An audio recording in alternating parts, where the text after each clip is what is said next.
It's been quite a while, and, well, there's not much point in going into it.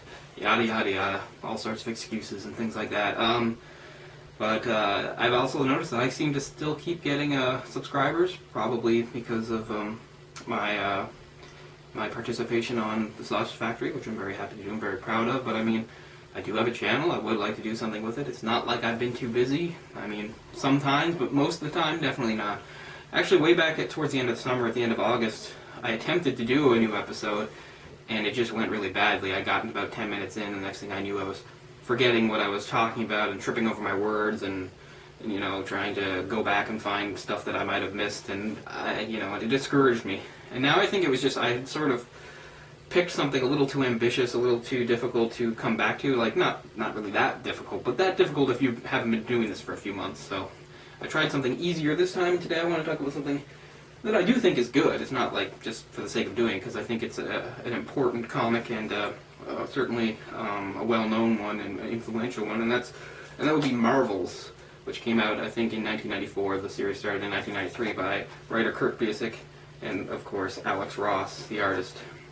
And I think this is really what put both of them on the map. They'd both done stuff. Particularly Busiek had been writing since the early 80s, but this is what really was their breakthrough thing and made them bigger names in the industry. I think in the case of Ross, he was little known before then. It was more of a coming out party for him, and of course he has a very distinctive style, kind of a photorealistic art style, which I'm not the biggest fan of for most things. Nowadays, pretty much anytime there's sort of a big Marvel or DC comic or event or graphic novel, he'll usually maybe be around to do some covers or alternate covers with that style, which I do like. I do like seeing it. Of course, he would do DC's Kingdom Come, and a lot of people got to know him through that. And never been a fan of Kingdom Come. I'm not gonna say why, but it's one of those big like must-reads that in the pantheon. And I mean, for most of those, I'm right there with them, and I like them, and I own a lot of them. And Kingdom Come never did for me. But anyway, that's neither here nor there. So with Marvel's, what we have is 5 comics, including an issue 0, so issues 0 through 4 of Marvel's, and we have a sort of a history of the Marvel Universe, but through the eyes of an ordinary person. In this case, they invented a character who would be a news photographer, Phil Sheldon, who would eventually wind up working at the Daily Bugle with all the people we know, like Ben Urich and Jonah Jameson, Peter Parker, etc. And but the idea for this is it's not normal timeline. It's canon. It's a separate thing, and the idea is much like in this comic, I'm sure, which I just got a big deluxe edition of this year, which came out, which is new, is DC: The New Frontier by Darwyn Cooke, and both have the idea of, as far as continuity going, just taking the characters and events as they came in real life for us, and proceeding the timeline that way. So basically, this starts in 1939, and the 0 issue focuses on the birth of the original Human Torch, created by synthetic man, created by scientist Phineas Horton, and it just basically introduces the characters and events as they were introduced in real life. Very Golden Age characters in the 40s. Then there's a bit of a time jump into the 60s, and then we see the Silver Age stuff really start with the Avengers and Spiderman and the XMen and all that. And the idea is all this stuff is being witnessed as it's happening, by everyone. But I just mean what we get is the perspective of a sort of an everyman. And since he's a photographer, he's a bit more on the scene about it. And so in the first 0 issue, it's the only time when it's not his point of view for a little bit, because some of it focuses on its first-person narrative by the Human Torch himself, talking about his strange birth and how he wound up being buried because the public was so afraid of him when he burst into flame that they made Horton bury him, and of course he would break out and try to take on a normal human life and become a real superhero. And be the first Marvel, that is, they note that at the Golden Age there were a few costume crime fighters like the Angel, but they were, ordinary people in costumes, and the idea was that the Human Torch, and then very quickly after him, of course, Namor the Submariner were the first real Marvels in that they were like something other than human. They had powers that, people couldn't imagine. And we get through that, and Phil follows them and sees like some of the key moments, including one of their big fights that they have before Namor begins to listen to reason again, and it's a woman police officer who talks him down, I think, which must be from the actual comic. I don't know. It's a long time ago, and I don't have that comic, but you can find that sort of stuff out. So then, that's the only time, and so it's 1939. He's a fairly young man, and he really... one thing that happens too is he winds up getting very close to their battle, and some brick from a bridge that they damage actually flies and hits him in the head, and when he wakes up later in the hospital, I guess it damaged his eye permanently, and he has an eye patch for the rest of it, a la Nick Fury. And a very young Nick Fury is introduced here too. So again, we have it's not the floating timeline. It's a real life timeline. So we've got Nick Fury as a young man talking about wanting to go over to World War II, which he would do. And Sheldon at the time had wanted to do that too. He wanted to be a war correspondent type of a photographer, reporter, etc. And then very quickly after those events, he changed his mind because he just had a feeling that New York was the place to be, and that there was going to be more to this than just what had come up before. And it's pointed out that a lot of people thought, okay, this is a crazy thing, these Marvels, but it's a one-time thing, it will go away. He kind of understood better that this was just the beginning, although even, obviously he couldn't imagine what would be followed. But he does eventually go over, and he sees some stuff firsthand, of course, including the emergence of Captain America, who was the first Marvel that people really cheered for because he seemed more like an everyman, one of them. And so then we jump ahead into the 60s, where he's in middle age and has a family now. He's married and has a family. He's married to a woman named Doris, so it's just sort of a joke because he would later wind up working at the Bugle with Ben Urich, who was also married to Doris, so they're both married to women named Doris. So then we just get him really being sort of front row, getting a front row seat to the Silver Age of comics as they happen, and here it is, and him, all these new characters and people being introduced, and him, taking as many shots of it as he can, and as this book goes on, he gets the idea to write a book, although it wouldn't have too much text, but it would basically be sort of a photo book, and he was going to call it Marvels, and it would chronicle, and he would focus on the heroes, not the villains. And really what we get here from his perspective is just sort of, again, the human perspective, and he notes how, at times, he just like everyone else, he's just complete awe of these Marvels. They seem above and otherworldly, you can't relate to them. And some people, of course, like Jameson, would come to resent them because it made them feel small and unimportant and powerless.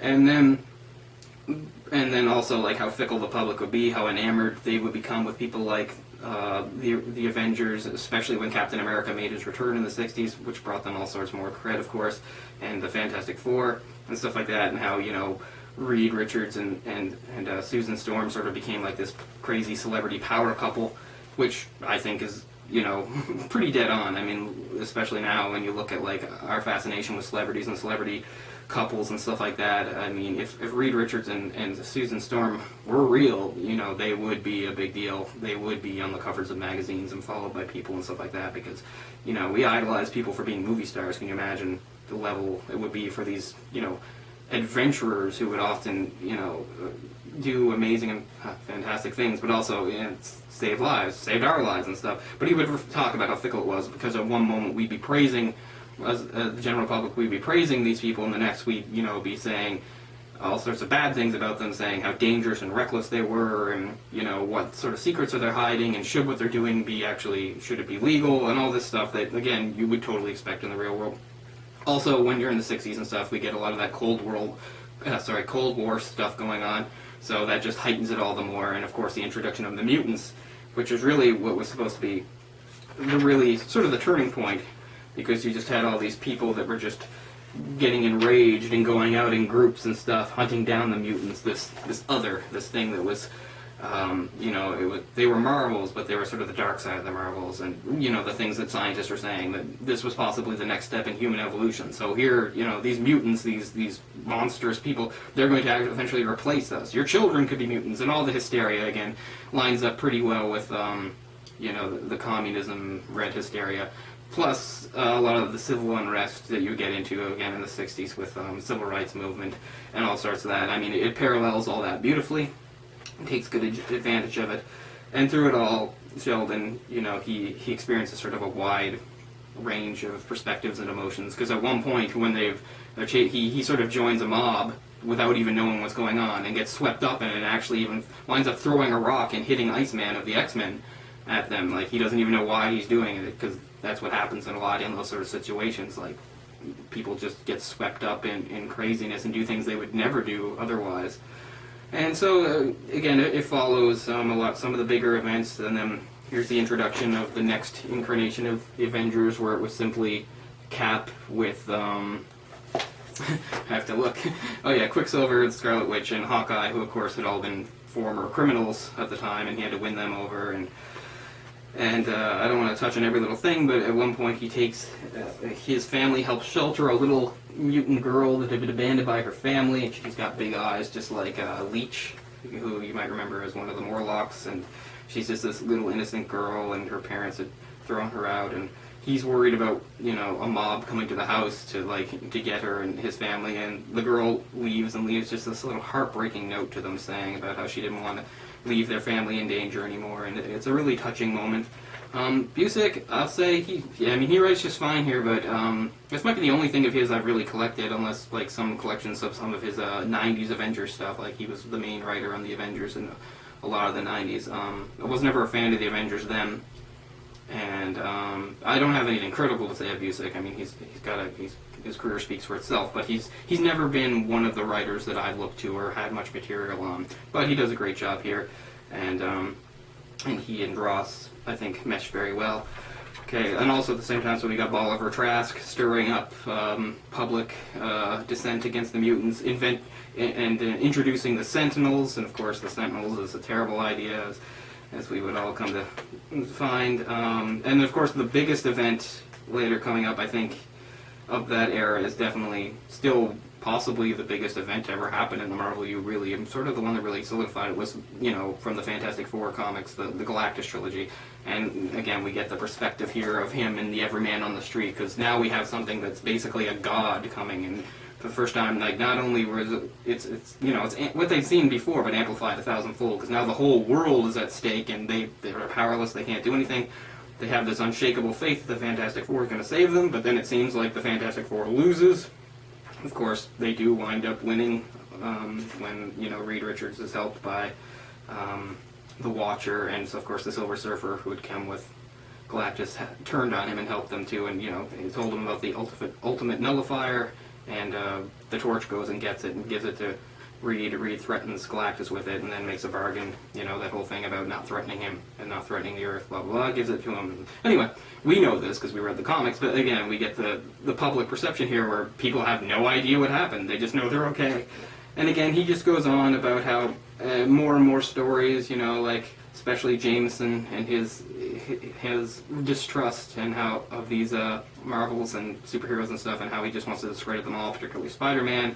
And Sheldon just becomes more and more disillusioned with the hypocrisy and how small and petty people are. And as he says to a lot of people, he's just like, these people, they continue to save us. They save us, and they save us, and they save us. And what do? Do we thank them? No, we want to tear them down. We spit on them. We criticize them, There's a part here where it just has a huge public outburst against a bunch of people, where they're all talking about the X-Men and how awful they are. It says, "You people, what do you need? The world to actually end? Are you so busy digging for garbage you can't even admit to yourselves that you're grateful? Look up. Why don't you look up for once in your lives?" And that's the end of one of them there. So as he's getting older, and this is really starting to get to him, and he's finding that he's becoming too close. And okay, so in the later issues, his book comes out, and a lot of people really like it and stuff, and it's quite successful. And he's even thinking about doing another one. But then George Stacy, as in the pages of Amazing Spider-Man in the early 70s, George Stacy is killed by Dr. Octopus, but a lot of people think that Spider-Man did it because it's wreckage falling off a building during a fight between Doc Ock and Spidey, and of course, everyone knows the public is mostly against Spider-Man anyway, and he doesn't believe it. He thinks that maybe this is one thing he can do. Like, he feels so small, and he knows he can't change much, but maybe he if he looks into it and works hard, he can find a way to clear Spider-Man, because he believes Spider-Man's a hero and does not think that Spider-Man would have murdered Captain Stacy. And so he starts to look into that, and he talks to all sorts of eyewitnesses. A lot of them say, "Oh yeah, for sure, they saw Spider-Man do it. Yep, and Spider-Man did." He talks to the cops, and the cops say, "No, we don't want him for murder on this. The Bugle made that up. We just wanted a statement from him because he's there." Of course, Spider-Man, like any masked hero, doesn't give statements. So he finds out, it's all been blown out of proportion. The early 70s, here he is meeting Luke Cage, who's about to reveal himself to the public, and he's thinking, this whole hero for hire thing, that could blow up in your face, Cage, because look at the way the public is treating people like you. Again, I like its attention to detail about what was going on in Marvel at the time in the 70s. Here we have Daredevil's brief period where he leaves New York for San Francisco, which he would do again later, and starts his partnership with the Black Widow. So I like how all that lines up very nicely. Anyway, and eventually as he's continuing to try to research the story, he gets to meet Captain Stacy's daughter, Gwen Stacy. And as he talks to her, she talks about how at first she hated Spider-Man and gave her the creeps and all this, but how her father always believed that Spider-Man was a hero, and in fact argued with Jameson about this very point. And she said, she was so angry at the death, she wanted to lash out at Spider-Man too, but now the more she thought about it, the more she believes that Spider-Man was a hero and had played no part and had only been trying to help and save people. And and it's nice seeing Gwen Stacy, because you don't get to see a lot of her in modern comics, of course. Flashbacks here and there.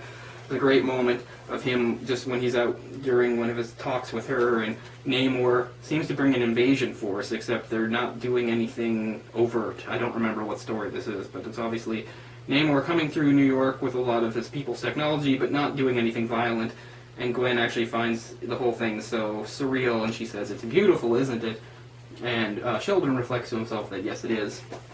And so anyway, he's starting to obviously he thinks like Gwen Stacy, this wonderful, intelligent, bright young woman. Like he's obviously very impressed by her, and her stance in Spider-Man again helps make him feel more confident that what he's doing is the right thing. Anyway, she eventually says afterwards that her father kept some journals, and she's willing to find them for him and give them to him to see if it would help. So the next day they're supposed to meet, and she doesn't show up, and as we find out, that is the day that Norman Osborn, the Green Goblin, had kidnapped her to begin that confrontation on, well, sometimes it's the Brooklyn Bridge, sometimes it's not, but on the bridge where, he would ultimately throw her to her death. And big turning point, sort of the end of the Silver Age, the start of the Bronze Age of comics, because, for once the hero doesn't save the day. And again, we get that perspective, and it's really cool seeing him